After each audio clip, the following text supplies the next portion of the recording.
प्यारे बच्चों, क्या हाल चाल है? पढ़ाई चल रही है? तैयारी ठीक ठाक हो रही है? परीक्षाएं कभी भी घोषित हो सकती हैं। अप्रैल या मई किसी भी माह में परीक्षा हो सकता है, इसलिए आप लोग पढ़ाई की तैयारी अपनी निरंतर चालू रखिए। उसमें ब्रेक नहीं लगाइए। ठंडा में ब्रेक लगे, गर्मी में ब्रेक लगे, लेकिन पढ़ाई में ब्रेक नहीं लगनी चाहिए। हम लोग अपनी तैयारी को निरंतर आगे की ओर बढ़ाते लेके जा रहे हैं और आज हम लोग बीपीएससी के तैयारी का एक नया पड़ाव, एक नया टॉपिक करने जा रहे हैं और वो टॉपिक है बिहार की नदियाँ। बिहार में हम लोग जो भौगोलिक बिहार का अध्ययन करते हैं तो नदियाँ, पठार, जलप्रपात, भौगोलिक में आपको देखना होता है झील, तो इन सारी चीज़ों में आज हम लोग करने जा रहे हैं बिहार की नदियों पे चर्चा। बिहार की प्रमुख नदियाँ कौन हैं? इसी कड़ी में हम लोग अगली क्लास में करेंगे बिहार के झील और जलप्रपात को। तो आज की हमारी टॉपिक है बिहार की नदियाँ। लेकिन इससे पहले कि मैं अपने टॉपिक पर जाऊँ, मैंने कल आप छात्रों के लिए एक प्रश्न दिया था। आप छात्रों में से कितने लोगों ने उस प्रश्न को हल किया? हमारा प्रश्न था बिहार के किस महिला मुखिया को फ्लेम लीडरशिप अवार्ड मिला है? तो इसका सही आंसर है रितु जायसवाल। वर्तमान में रितु जायसवाल राजद की नेत्री हैं और राजद की टिकट पर विधानसभा का चुनाव भी लड़ चुकी हैं। इन्हें ही फ्लेम लीडरशिप अवार्ड मिला था। तो ये तो आज का प्रश्न था। कल का प्रश्न था जिसको मैंने आज हल किया। आज का प्रश्न चलते चलते वीडियो के किसी हिस्से में वीडियो में बने रहिए, अंत तक देखिए, लाइक कीजिए, सब्सक्राइब कीजिए, शेयर कीजिए ताकि ज़्यादा से ज़्यादा छात्रों तक ये वीडियो पहुंच सके। तो आइए शुरू करते हैं आज का टॉपिक बिहार की नदियाँ। यदि हम बिहार की बात करें तो बिहार को एक नदी है जो दो भागों में बांटती है और वो नदी है गंगा नदी। बिहार को भौगोलिक रूप से दो भागों में बांटने वाली नदी गंगा नदी है, जो बिहार में उत्तर प्रदेश की तरफ से आती है और बिहार से निकलकर झारखंड, बंगाल की तरफ चली जाती है। इस नदी को हम गंगा नदी के नाम से जानते हैं और जिस जगह से ये बीचों बीच गुजरती है, इसके ऊपरी भूभाग को उत्तरी बिहार और निचले भूभाग को दक्षिणी बिहार के नाम से हम जानते हैं। इससे पहले कि हम बिहार की नदियों पर जाएं, थोड़ा सा हम बिहार के चारों ओर की पृष्ठभूमि को देखेंगे। बिहार जिसके उत्तर में नेपाल है, यानी हिमालय का पर्वत श्रेणी है, हिमालय का पहाड़ है। तो बिहार के उत्तर में नेपाल की ओर हिमालय की श्रेणियां हैं। यदि बिहार के दक्षिण की बात की जाए तो बिहार के दक्षिण में जो झारखंड का क्षेत्र है, इस तरफ पठारी प्रदेश है। तो बिहार में जो नदियां हैं, अपवाह के आधार पर उनकी जो धाराएं हैं वो दो तरफ से आती हैं। एक तो हिमालय की ओर से, यानी कि उत्तर से आने वाली नदियां, और दूसरी पठारी भाग से, यानी झारखंड की ओर दक्षिण से आने वाली नदियां। तो भारत में यदि अपवाह तंत्र के आधार पर हम देखें तो भारत के भीतर जो हमारा बिहार है, इसमें यदि हम अपवाह तंत्र के तौर पे देखें तो हम बिहार की नदियों को दो भागों में बांट देते हैं, हिमालय की नदियाँ और पठारी नदियाँ। मैंने यहाँ आपके लिए लिख भी रखा है, यदि आप चाहें तो इसको एक बार स्क्रीनशॉट करके कॉपी पर बहुत अच्छे से इसको आप तालिका के रूप में लिख लें ताकि आपसे प्रश्न ना छूटे। ये देखिए मैंने लिख दिया है, गंगा नदी बिहार को दो भागों में विभाजित करती है। यही वो गंगा नदी है जो बीचों बीच बिहार से गुजरती है और बिहार को दो बराबर भागों में बांटती है। गंगा नदी बिहार में इन करती है, यानी कि घुसती है बक्सर जिला से और बिहार के 12 जिलों से होती हुई अंत में कटिहार से निकलकर ये पहले थोड़ा सा झारखंड और फिर बंगाल में कर जाती है। तो बिहार को दो बराबर भागों में बांटने वाली नदी गंगा नदी है। इसके बाद मैंने आपको बताया कि प्रवाह का मुख्य कारण जो है वो क्या है? उत्तर में हिमालय और दक्षिण में पठार। क्योंकि नदियाँ या तो हिमालय से आ रही हैं या पठारी भूभाग से आ रही हैं, तो प्रवाह का दो ही कारण होगा, उत्तर में हिमालय और दक्षिण में पठार। फिर मैंने यहाँ लिख रखा है कि प्रवाह तंत्र और उद्गम के आधार पर बिहार की नदियों को दो वर्गों में बांटते हैं। पहला है हिमालय प्रदेश की नदियाँ और दूसरा है पठारी नदियाँ। ये सारी बातें अभी हम लोगों ने डिस्कस की। इसके बाद यदि हम इन दोनों भूभाग की नदियों की विशेषताओं को देखें कि ये नदियों की क्या विशेषताएं हैं, तो जो हिमालय से निकलने वाली नदियां हैं इनका प्रवाह कहाँ हो रहा है? उत्तर से दक्षिण की ओर। क्योंकि हमारे उत्तर में नेपाल है तो उत्तर से दक्षिण की ओर ये आ रही है कौन नदी? हिमालय से जो आ रही है। देख लीजिए मैंने यहाँ लिख दिया है उत्तर से दक्षिण में प्रवाह है किनका? हिमालय की नदियों का। सेकंड थिंग, जब ये नदियाँ हिमालय से आती हैं तो इनके साथ बहुत सारे ग्लेशियर निकल कर आते हैं, बहुत बड़ी जल राशि आती है, इसलिए इन्हें हम सदा नीरा नदी कहते हैं क्योंकि इन नदियों में सालों भर जल भरा रहता है, तो इन्हें हम सदा नीरा नदी कहते हैं। हिमालय से आने वाली नदी जिनकी जल संग्रहण क्षमता अधिक है, तो वर्षा ऋतु के दिनों में एक तो ये अपने साथ बहुत बड़ी जल राशि लेकर आ रही है और दूसरा जब पर्वतों पर वर्षा होती है तो वो जल भी इन जल राशि में मिक्सअप हो जाती है, तो ये बहुत बड़ा कॉज होती है बाढ़ का।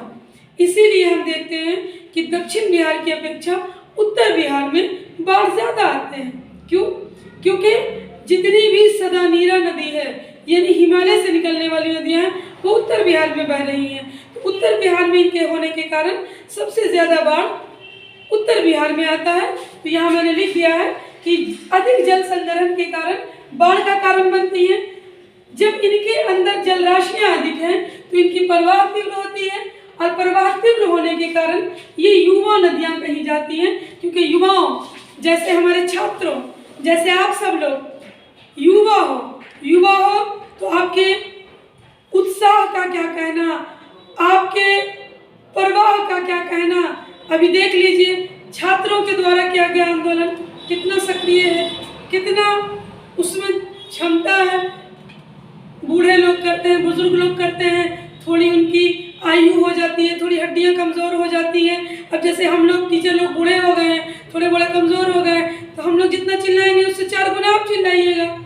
तो उसी तरह से जो हिमालय से नदियाँ निकलती हैं वो प्रवाह तीव्र है, युवा है, और जब युवा है तो ये नदियाँ अस्थायी भी हैं साथ साथ। क्यों? क्योंकि ये हिमालय से आ रही हैं, और जब हिमालय से आ रही हैं तो इनमें जल अधिग्रहण क्षमता अधिक है। जब जल अधिग्रहण क्षमता अधिक है तो इनमें सालों भर पानी रहता है, तो ये अस्थायी हैं, ये नदियाँ सूखती नहीं हैं। और दूसरी चीज़ क्या है कि ग्लेशियर का पानी आने के कारण, पर्वतों के से पानी आने के कारण, पानी अधिक होने के कारण जब इनकी धारा तीव्र होती है तो ये बार बार मार्ग बदलती है, टेढ़ी मेढ़ी हो जाती हैं, और जब ये टेढ़ी मेढ़ी होती है तो ये नदियाँ बाढ़ का कारण बन जाती हैं। तो हिमालय से निकलने वाली नदियाँ टेढ़ी मेढ़ी होती हैं, ये एक सिद्ध में नहीं बहती हैं, ये ऐसे बहती हैं, ऐसे ऐसे बदल बदल के मार्ग। तो इसके कारण इन नदियों से कटाव अधिक होता है। तो ये तो बातें हो गई हिमालय की नदियों की। अब अगर हम बात करें पठारी नदियों की, तो पठारी नदियों में सेम अपोजिट प्रक्रिया होगी। वो उत्तर से आ रही थी दक्षिण की ओर, तो ये दक्षिण से जाएंगी उत्तर की ओर, क्योंकि ये हमारे दक्षिणी क्षेत्र के पठार से निकल रही है, तो इनका प्रवाह दक्षिण से उत्तर की ओर होगा। हिमालय से ऐसे आए, पठार से ऐसे आए, तो ये दक्षिण से उत्तर आए, ये उत्तर से दक्षिण आए। अब जब ये नदियाँ हिमालय से नहीं आ रही हैं तो इनमें आम सी बात है कि जल राशि कम होगी। जब जल राशि कम होगी तो इनमें जल मैक्सिमम जो होगा वो वर्षा ऋतु में होगा। इनमें सालों भर जल नहीं रहेगा, तो वर्षा के समय में इनमें जल भर जाएगा और अन्य समय में इनमें जल सूख जाता है, काफ़ी कम हो जाता है। तो ये वर्षा आधारित नदियाँ हैं। जब जल कम होगा तो प्रवाह कम होगा, जब प्रवाह कम होगा तो इनमें विचलन कम होगा, जब विचलन कम होगा तो हम लोग जैसे बूढ़ी में गिनती इनकी होगी, तो ये हो गई वृद्ध नदी। ठीक बोल रहे हैं ना? तुम लोग अभी युवा हो, कितने उत्साह के साथ कर रहे हो आंदोलन। हम लोग अब वृद्ध हो चुके हैं। अब वृद्ध व्यक्ति कितना कहेगा, नहीं नहीं ज़्यादा दौड़ेंगे तो हड्डी टूट जाएगी, ज़्यादा चीखेंगे तो वोकल कॉर्ड फट जाएगा, बहुत समस्या बुढ़ापा में। तो वृद्ध हो गया। जब इनकी परवाह कम होती है तो ये मार्ग कम बदलती हैं, और जब मार्ग कम बदलते हैं तो इनको सीधी नदी भी कहते हैं, क्योंकि ये बिना मार्ग बदले सीधे एक ही दिशा में चलती रहती हैं। जो बन गया मार्ग, क्योंकि मार्ग कब बदलेगा, जब इसमें विचलन होगा, और जब ये इधर उधर भटकेगी ही नहीं तो एक अपने मार्ग पे चलेगी तो बाढ़ आएगी ही नहीं। और दूसरी चीज़ है कि ये वर्षा पर आधारित है, तो ये अस्थायी होता है। वर्षा के दिनों में इनका निर्माण होता है, और जब वर्षा का दिन नहीं होता है तो ये नदियाँ सूख जाती हैं, मार्ग बन जाता है, तो ये अस्थायी नदी है। तो हमको दो तरह की नदियों को देखना है, एक वो नदी जो हिमालय से आ रही है, और दूसरी वो नदी जो पठारी क्षेत्र से आ रही है, यानी उत्तर से आने वाली नदी और दक्षिण से आने वाली नदी। अब देखिए बाबू लोग, देखो बाबू लोग, यहाँ तुम लोग के लिए हम चार्ट बना दिए हैं, समझ रहे हो ना, कि ठेठ बिहारी भाषा में बोले, बूझ रहे हो ना, यहाँ चार्ट बना दिए हैं। और जब चार्ट बना दिए हैं तो हम कुल चीज़ इसमें लिख दिए हैं, जैसे कि नदी के नाम, नदी कुल कितनी लंबी है, और कुल के बाद बिहार में कितनी लंबी बहती है, क्योंकि हम बात तो बिहार की कर रहे हैं। कौन ज़रूरत नहीं है ना कि सब नदी ही निकले, कुछ नदी कहीं से आती भी तो है। बिहारी है तो जन्म से भी बिहारी हो सकते हैं, और बस के भी बिहारी हो सकते हैं, वही वाला बात है। तो नदी और नदी की कुल लंबाई, और कुल लंबाई के बाद कितना वो बिहार में बहती है। और फिर दो चीज़ है कि नदी निकलती कहाँ से है, यानी उद्गम, और अंत में या तो गंगा में या किसी अन्य नदी में समा जाती है, और नहीं तो कहीं जाकर गिर जाती है। तो इसका संगम या मुहाना कहाँ बनता है, ये चीज़ चार श्रेणी में बांट दिए हैं। एक तो नदी का नाम है, बाकी चार श्रेणी में इसका वर्णन दे दिए। तो अब आप देख लेते हैं एक एक करके। सबसे पहले यदि बात करें तो जो बिहार की सबसे लंबी नदी है उसका बात करते हैं गंगा। सबसे बड़ी नदी गंगा। गंगा नदी जो है, इसकी कुल लंबाई जो पूरी है भारत में वो है 2525 किलोमीटर, लेकिन ये हमारे बिहार में बहती है 2525 कुल है, बिहार में बहती है 445 किलोमीटर। मैंने पहले ही बताया कि गंगा नदी यूपी की तरफ से बक्सर से प्रवेश करती है, लेकिन गंगा नदी निकलती कहाँ से है, गंगोत्री। गंगा नदी के बारे में यदि आपको पूर्ण विवरण चाहिए तो आप हमारे चैनल पर जाकर गंगा के प्रवाह को देख सकते हैं। चैनल पे वीडियो उसका अवेलेबल है, तो गंगा का आप पूर्ण विवरण वहाँ पर प्राप्त कर सकते हैं। और ये नदी हुगली बनकर या मेघना बनकर जो समाती है वो समा जाती है बंगाल की खाड़ी में। तो ये तो बात हो गई गंगा नदी की। इसके आगे जाते हैं तो दूसरी नदी है गंडक, बिहार की बहुत प्रमुख नदी है, गंगा की सहायक नदी है। गंडक जिसकी कुल लंबाई है 630 किलोमीटर। यहाँ मैंने ऊपर ही लिख दिया है, लंबाई जो हम बात कर रहे हैं ये किलोमीटर की कर रहे हैं, तो कुल लंबाई 630 किलोमीटर। लेकिन बिहार में इसका प्रवाह 260 किलोमीटर है। ये नदी जो है ये निकलती है अन्नपूर्णा श्रेणी से। यहाँ पे अन्नपूर्णा श्रेणी से निकलती है, और ये नदी सोनपुर में, पटना के निकट है सोनपुर में आके गंगा में समा जाती है, गंगा में मिल जाती है। यहाँ से गंडक नदी गंगा नदी में बदल जाती है, तो इसका संगम स्थल है सोनपुर। आगे चलते हैं, अगली नदी घाघरा, जिसको सरयू के नाम से भी जानते हैं। ये नदी जब भारत में प्रवेश नहीं करती है तब इसका नाम कर्णाली नदी है। घाघरा नदी को कर्णाली नदी के नाम से जानते हैं, जहाँ से ये निकलती है। बाद में बिहार में आके घाघरा बनती है, और इस नदी को सरयू नदी के नाम से भी जानते हैं। सरयू नदी के किनारे कौन सा शहर बसा हुआ है? चलिए आज का यही प्रश्न रहा कि सरयू नदी के किनारे कौन सा शहर बसा हुआ है। मैंने कहा था ना वीडियो के बीच में प्रश्न कहीं भी होगा, चलिए प्रश्न यही दे दिया मैंने कि सरयू, आपको बताना है सरयू नदी के किनारे कौन सा शहर है। तो सरयू, इसकी कुल लंबाई है 1080 किलोमीटर, लेकिन बिहार में ये बहती है मात्र 83 किलोमीटर। बिहार में मात्र 83 किलोमीटर। ये निकलती है नम्फा नामक श्रेणी से नेपाल में, नेपाल से निकलती है और वहाँ से यूपी में आती है, यूपी से बिहार में आती है और बिहार के छपरा में आके गंगा में समा जाती है। कौन? घाघरा।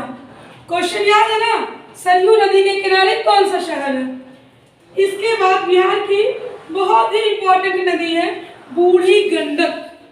बिहार की नदी है बूढ़ी गंडक, जिसकी कुल लंबाई 320 और पूरे 320 बिहार में बहती है, कहीं नहीं जाती है, किसी से दोस्ती नहीं, बिहार में निकलती है, बिहार में बहती है, बिहार में खत्म हो जाती है। निकलती है सोमेश्वर श्रेणी से, ये भी हिमालय की श्रेणियां हैं, और समा जाती है खगड़िया में आकर। ये इसके किनारे बसे हुए मुजफ्फरपुर है, खगड़िया है, समस्तीपुर है जहाँ से बूढ़ी गंडक गुजरती है। अगली नदी है बागमती। बागमती को देखिए, बागमती नदी जिसकी कुल लंबाई 597 किलोमीटर, बिहार में इसकी प्रवाह है 394 किलोमीटर। ये निकलती है महाभारत की श्रेणी से, महाभारत की श्रेणी भी नेपाल में है, और बूढ़ी गंडक में आकर समा जाती है, यानी बूढ़ी गंडक की सहायक नदी है। अगली नदी है कमला, कुल बहाव 328 किलोमीटर। भारत में बिहार में यदि देखें तो 120 किलोमीटर। ये भी निकल रही है महाभारत श्रेणी से, और ये गंगा की प्रमुख सहायक नदी कोसी में समा जाती है। किसमें समा जाती है? कोसी में। एक चीज याद रखिएगा, गंगा, गंडक, घाघरा, बूढ़ी गंडक, बागमती, कमला, कोसी, महानंदा, ये इतनी नदियां उत्तर बिहार की नदियां हैं। ये इतनी नदियां जो हैं ये उत्तर बिहार की नदियां हैं, यानी हिमालय से निकलने वाली नदियां हैं। हिमालय से यानी उत्तर से दक्षिण में आ रही है। तो कमला की बात हमने कर ली, महाभारत से निकलती है, कोसी में समा जाती है। अब जिसे हम कहते हैं बिहार का शोक, जिसके कारण उत्तर बिहार में प्रत्येक वर्ष भयंकर बाढ़ आता है, उसकी बात करें, और वो है बिहार की बहुत प्रमुख नदी है कोसी। कोसी बिहार में एक प्रमंडल भी है, कोसी प्रमंडल। कोसी नदी जो प्रत्येक वर्ष बिहार में, उत्तर बिहार में तबाही का बहुत बड़ा एकदम चित्रण करता है। गजब का बाढ़ आता है, बाढ़ ऐसा आता है कि पूरा का पूरा बस्ती समा जाता है। तो कोसी की बात कर रहे हैं। कोसी की कुल लंबाई है 720 किलोमीटर, और बिहार में ये बहती है 260 किलोमीटर। ये निकलती है नेपाल के गोसाई स्थान पर, जहां इसको उद्गम के समय सप्तकोशिकी के नाम से भी जाना जाता है। कोसी के बारे में कहा जाता है कि पिछले 200 सालों में कोसी ने 150 किलोमीटर टेढ़ी मेढ़ी विचलन की है, यानी अपनी प्रवाह को 150 किलोमीटर फैला दिया है पिछले 200 वर्षों में, याद रखिएगा। और यही कोसी कटिहार में एक जगह है कुर्सेला, ये जगह कटिहार में है, और ये यहाँ पर आकर गंगा में समा जाती है, गंगा में प्रवाहित हो जाती है, संगम कर लेती है। तो याद रखिएगा बिहार का शोक कोसी नदी। कोसी नदी सबसे ज्यादा मार्ग बदलने वाली नदी के रूप में जानी जाती है। कोसी नदी गोसाई स्थान से निकलती है, नेपाल में है, और इसको सप्तकोशिकी के नाम से भी जाना जाता है। और कोसी नदी गंगा में समाती है कुर्सेला में। उत्तर बिहार की अंतिम नदी और उत्तर बिहार में पूर्व का सीमा रेखा निर्धारित करने वाली नदी महानंदा, क्योंकि महानंदा नदी के बाद बहुत जगह पर हम देखते हैं कि बिहार और बंगाल की सीमा बनती है। ये नदी बिहार में पूर्णिया और कटिहार जिला में बहती है। एग्जाम में पूछा हुआ क्वेश्चन है कि महानंदा के कारण बिहार के किस जिला में बाढ़ आता है। ध्यान रखिएगा, महानंदा का जल सबसे ज्यादा पूर्णिया को प्रभावित करता है, तो महानंदा के कारण बाढ़ पूर्णिया में आता है। तो महानंदा की यदि बात करें तो महानंदा का कुल बहाव है 360 किलोमीटर, 360 किलोमीटर, जिसमें से 316 किलोमीटर बिहार में वो बहती है, और बिहार में ये निकलती है महाभारत श्रेणी से, और ये समा जाती है मनिहारी में। कहाँ समा जाती है? मनिहारी में। ये बिहार और बंगाल के बीच कई जगह सीमा का भी निर्माण करती है, बिल्कुल सीमा के साथ साथ चलती है। ये जो महाभारत श्रेणी के जिस क्षेत्र से निकलती है वो श्रेणी दार्जिलिंग के पहाड़ी के नाम से भी जानी जाती है। उसके बाद अब है ये कुछ नदियाँ जो दक्षिण बिहार में बहती हैं। मैंने पहले ही बताया कि दक्षिण बिहार की नदियों में प्रवाह कम होता है, जलराशियाँ कम होती हैं और ये पठारी भूभाग से निकलती हैं। सबसे पहली नदी और दक्षिण बिहार की सबसे प्रमुख नदी है सोन नदी। सोन नदी जिसकी कुल लंबाई 780 किलोमीटर, जबकि बिहार में इसका प्रवाह 202 किलोमीटर। ये निकलती है अमरकंटक की पहाड़ी से जो कि मध्य प्रदेश में पड़ता है और ये सोन और पुनपुन दोनों मिलकर फतुहा के पास पटना में वैसे जाना जाता है समाने के लिए, लेकिन कभी कभी इन दोनों को अलग भी कर देता है और सोन का समाना फतुहा में बताया जाता है। वैसे ये सोन और पुनपुन आगे जाकर मिलती भी है। उसके बाद है पुनपुन नदी। पुनपुन नदी बहुत ही फेमस नदी है दक्षिण बिहार की। पटना का मसौढ़ी शहर इसी नदी के किनारे है। आर्यभट्ट की भूमि तरेंगना इसी नदी के किनारे है। आर्यभट्ट जो चंद्रगुप्त द्वितीय के दरबार में थे, जिन्होंने सबसे पहली बार बताया कि पृथ्वी अपने अक्ष पर झुकी हुई है, गणितज्ञ भी थे और ये रहने वाले थे तरेंगना के जो पुनपुन नदी के किनारे बसा हुआ है।